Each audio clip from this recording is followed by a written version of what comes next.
Certainly a shame for sure that so many athletes won't be getting a chance to end the season with a championship. Of course, we need to remember these are student athletes after all. After today's bad news, well, sports director Jake Jones is here tonight to remind us that they indeed are student athletes. Absolutely. And for some, that balance between athletics and academics, it's pretty difficult. But for others, like Briar Cliff's Jackson Lamb, one couldn't thrive without the other. Backdoor cut by Lamb. He caught it and had to throw it up off balance, and it falls in. What an athletic play by Jackson Lamb. When Jackson Lamb gets hot, Out to Lamb for three. Good, Jackson Lamb. he might be the most fun player to watch in all of college basketball. Lamb wants a three. Good, Jackson Lamb. Lamb had two of the top four highest scoring games in the NAIA this season.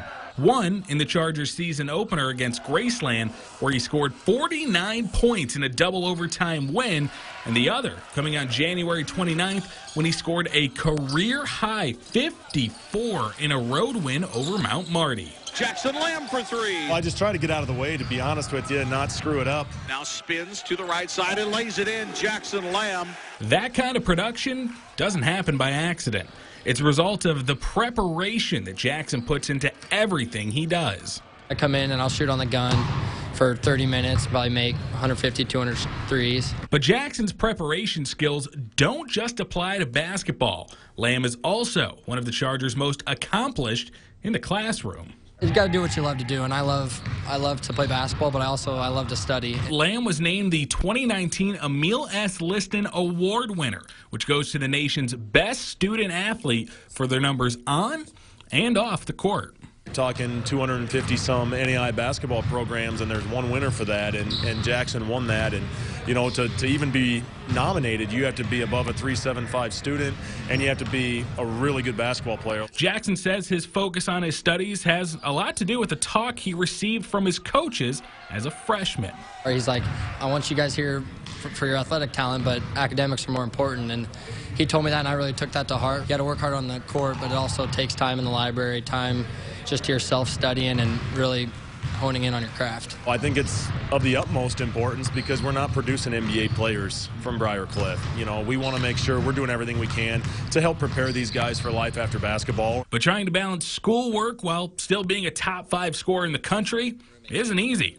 It takes plenty of time and, for Jackson, a strategic living setup. Well, I actually live on campus still. I'm literally like a minute walk from the gyms, and I knew that I wanted to spend a lot of time there, and I'm like a minute walk from the library. And that time he saves doesn't go to waste. I'll get shots up in the early, late afternoon. But being a biology major, it takes probably be in the library for each hour class, like 2 hours probably. While Lamb's preparedness and his studies have his life after graduation looking great, nothing could have prepared him for the thumb injury that he suffered before his final game that left him unable to play on senior day. And now Jackson officially turns his attention to his post-basketball career. I knew from when I was really young that I wanted to play basketball at the collegiate level, and I think I also knew when I was very young that I wanted to help people out. Just through connections and doing some research, I found out physician assistant, what it was, what it entails, and that's kind of what I'm going for, and that's my dream. This year's NAI Academic All-Americans were announced today, and really no surprise to him, Jackson was a first-teamer. That's not, from everything you just said, I would have been shocked if he wasn't. Absolutely. Great kid. All right, great story, too. Thanks, Jake.